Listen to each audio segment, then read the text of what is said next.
Today, as part of my international organization project, I'll be talking about the World Trade Organization, commonly referred to as the WTO. The following acronyms will be used in this presentation. The WTO is an international agreement of member nations committed in principle to free multinational trade through the reduction of trade barriers. As a multilateral organization, it covers goods, services, and intellectual property rights. Established by the Uruguay Round, the organization replaced GATT, or General Agreement on Tariffs and Trade, on January 1, 1995. The organization is now led by Director General Pascal Lamy.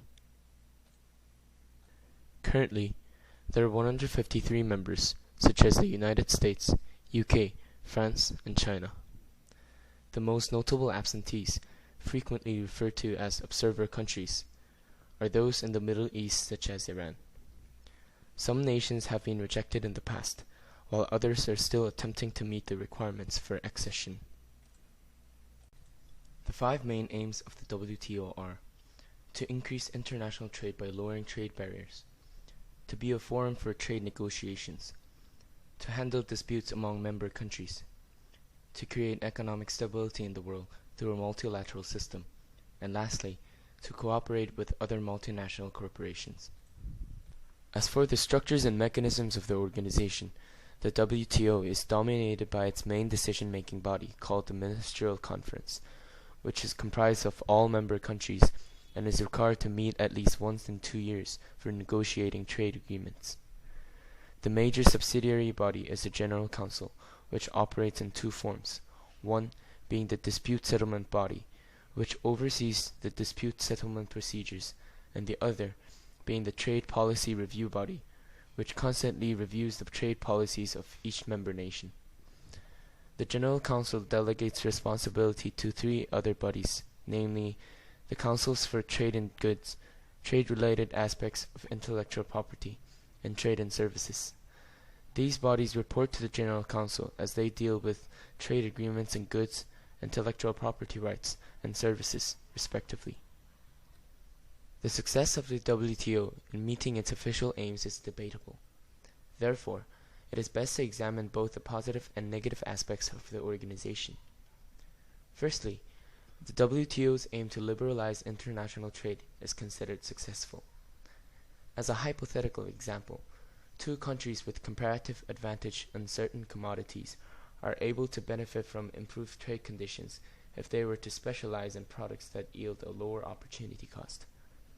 Trade agreements can also reduce taxes on the exchange of goods and services, which leads to freer access to the foreign exchange market, which in turn leads to economic growth.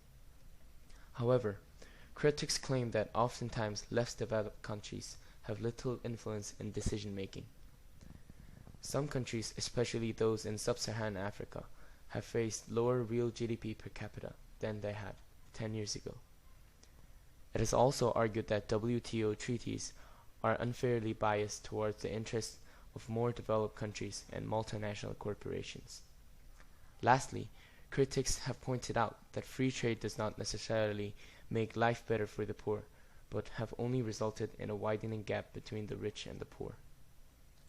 The WTO has encountered increased economic instability, mainly due to the current economic crisis that began with the collapse of the mortgage market in the United States. It is currently involved in the Doha Development Round, which commenced in November 2001 and continues to this day. In this trade negotiation round, the WTO aims to encourage global trade by reducing protectionist measures.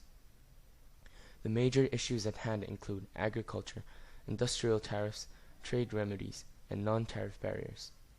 However, the success of the Doha round is debated because of two problems. Firstly, the US and the European Union are asked to lower subsidies on agricultural commodities.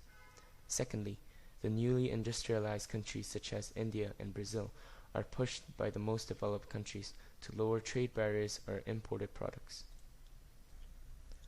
As a final remark, the World Trade Organization is considered very important, especially with the globalization of this world, because it encourages foreign direct investment, which refers to the investment by overseas firms in another country.